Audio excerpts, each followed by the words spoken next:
Welcome back to Orthodox Review, the most uneducated educational program on the internet. No script today, no books today, no bullet points today. I would like to speak to you kind of from the heart a little bit about something that I think has been on a lot of people's minds, but there's really not much we as a laity have had to say about it, and that is jurisdictional unity. Brothers and sisters in Christ, there's a hair on my tongue. I think I got it. Levity. We need levity, right? Recently, press release came out from St. Tikhon's Monastery about upcoming books. And one is a long-awaited Psalter that we don't need, obviously. And they addressed that in the blog, in that they didn't want to have to do another Psalter, but for the sake of the books that they're publishing, they needed their own Psalter translation. And so here we have another Psalter translation, just another translation in a myriad of translations of the scriptures and the services in the English language here in North America. And I think it's enough. It's enough already, folks. It's time that we maybe try taking that first little step towards jurisdictional unity. And so I am calling on everyone watching this video to talk to your priest, talk to your bishops. Let's talk to the monks and the abbots of the monasteries and the publishers, and let's talk to everybody, okay? And let's tell them enough. Orthodoxy in North America is a mess. SCOBA, whatever they are, they've been twiddling their thumbs for years, saying, yes, we agree that we're Orthodox, and that's about it. I mean, we're never going to really see a North American jurisdiction in my lifetime. But you know what? We can start work. We can start by saying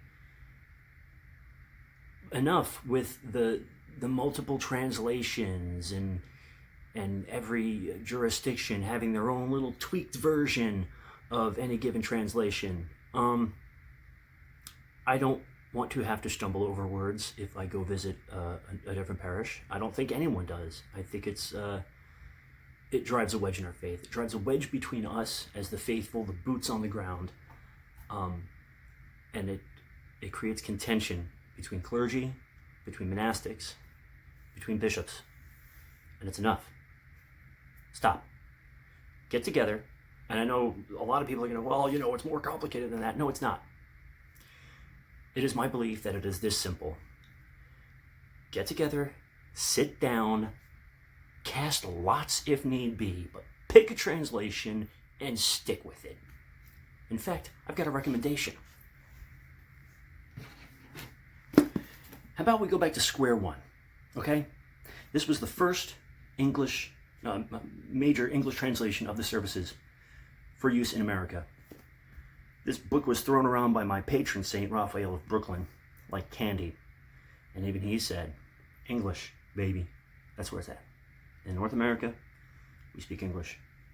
And that's, you know, so we got English translation. Everything that has come after this has just been a rehash. I propose Hapgood version 2.0. Sit down and work it out. All right? If you're watching this video still, you know that I am not one for espousing my personal politics inside or outside of church on the channel, but I believe this is something that we can all have a conversation about at the very least. As my father confessor would say, you push buttons? No. I do, I push buttons, but I'm a book collector, don't get me wrong. All these books here, all these different translations, I love having them. I love buying them and collecting them and dissecting them and looking at the differences in the translations and and the little things that make prayer books unique to each other, in the prayers that they have in them, and in the uniqueness of some of the translations. And at home, that's fantastic. For a collector, that's fantastic. For the furthering of understanding of these translations, that's fantastic. But when it comes to the services presented in each and every one of our home churches, every Sunday and feast day throughout the year in North America, there is absolutely zero excuse, in my humble opinion, and that is just my opinion, that I should go to the Greek church one week and hear one translation, to the Antiochian church another week, hear another translation, to the Russian church another week and hear another translation, to the OCA church another week and hear another translation, to the Ukrainian church, hear another translation. Let's take Russia, for example, just because of its size, massive country. The same Russian language is in the service books from the farthest eastern point to the farthest western point. America's not that big, folks. We've got so many jurisdictions here. If we can't unite the jurisdictions under one patriarch, can the least we do, the very least, give us one translation. Again, calling all bishops, priests, deacons, hieromonks, abbots of monasteries, editors of liturgical texts. You keep cranking out the translations all you want. But you all sit down, pick one, and stick with it. And I think maybe some years down the road, God willing, this could be the first step in jurisdictional unity in North America. It's a pipe dream, sure, but it's something I feel passionate about. I don't think it's something we should be having to stress ourselves over, and I don't think it's something our children should have to stress over. I think unity in the liturgy and in the language we speak, it's not something we should have to worry about. It's not something our children should have to worry about. It's not something future generations should be concerned about. And yet here it is. So let's start.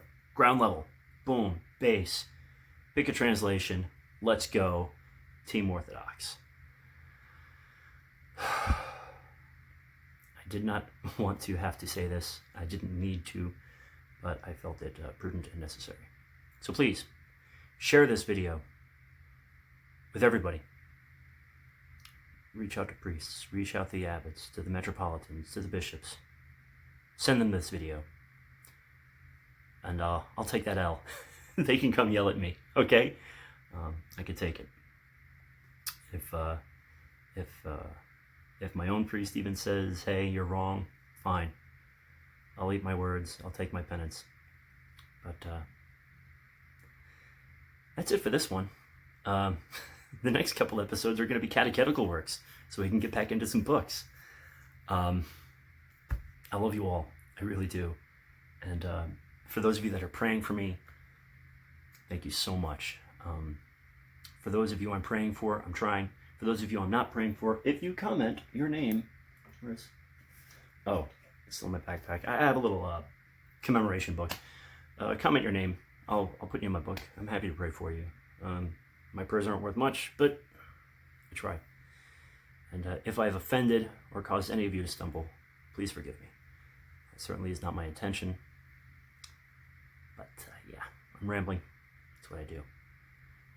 As always, on behalf of Spooky Cat and myself, please, please, please, please go to church, say your prayers, and remember God. God bless.